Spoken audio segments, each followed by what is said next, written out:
I wonder if we can start with you because, of course, it was 2017. Everybody will be vividly remember what happened with the devastation of the Grenfell fire.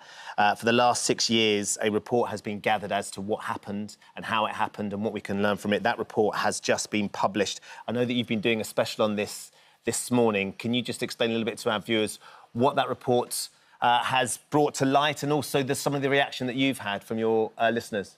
It's brought to light, Ben, morning to you all, the most appalling catalogue of government incompetence, local government indifference from the local authority, greed and lying from the manufacturers, and a picture that sadly is one of no action taken. And each of those 72 lives could have been saved. And we should probably point out, actually, Ben, this covers political parties of all colours, because actually the warnings were there during the 1990s when the Labour Party were in power.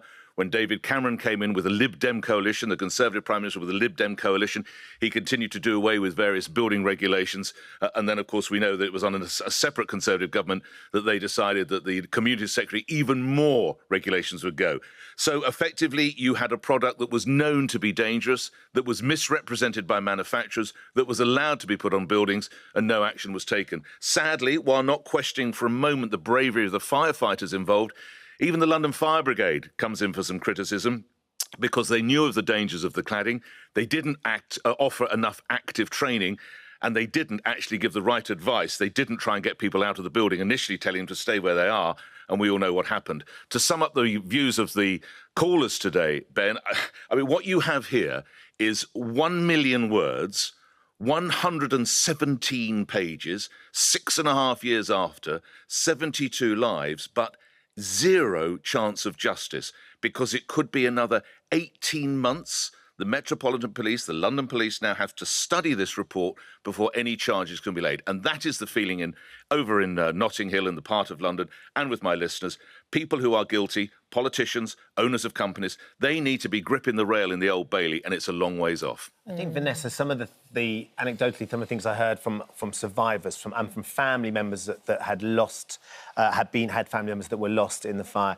They want someone to be held responsible for this. They want criminal prosecutions for those people that Nick has pointed out from this report who have been negligent in this scenario. Absolutely. I mean, Nick and I were both broadcasting on the day, and I think we were absolutely, the whole world, actually, everyone watched this story all over the world, were horrified at this appalling tragedy. We'll never forget the sight of people with their bodies pressed against windows on the higher floors of that tower block. But I think the only thing that Nick hasn't said in his brilliant summary of this tragedy is that these were the people that everybody thought could be ignored. So these were people who were living in social housing, who didn't have power, didn't have influence. Many of them came from other countries in the world originally. Maybe English wasn't necessarily their first language. These were the people who were not powerful enough or considered important enough to be listened to. So it wasn't that they didn't realise that the building was dangerous. It wasn't that there weren't campaigns going on by the residents for years and years to try to alert the council, the government, anyone who could make a difference to their concerns and worries about the safety of the building. It wasn't that. It was just no one listened. No one cared.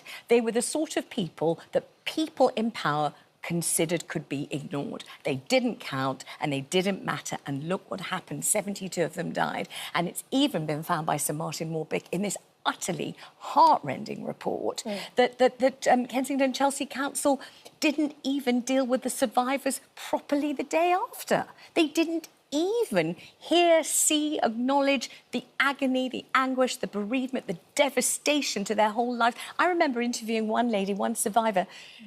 The only thing she had in her hand when she finally got out of that burning building was her door key.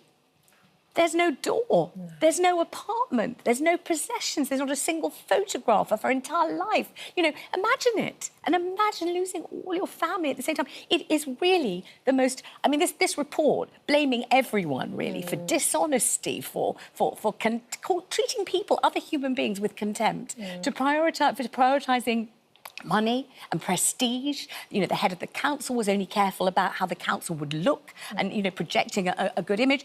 Why was there cladding on the building in the first place? People were always asking. Was it because they didn't want the building to be an eyesore so that the people with expensive houses nearby wouldn't lose the value of their expensive properties? You know, these are people who were, you know, ground underfoot anyway, and then treated appallingly. And, you know, we want the police to get their skates on, and we want the cleverest lawyers in the land to dismantle the complexity of all of this. Nick, the Prime Minister has said this is a moment of change. That's what he's promised. We don't know what that change is yet. And the question everyone will be is, why is it going to take a further 18 months for any sort of criminal or police investigation to come to some sort of prosecution for those responsible?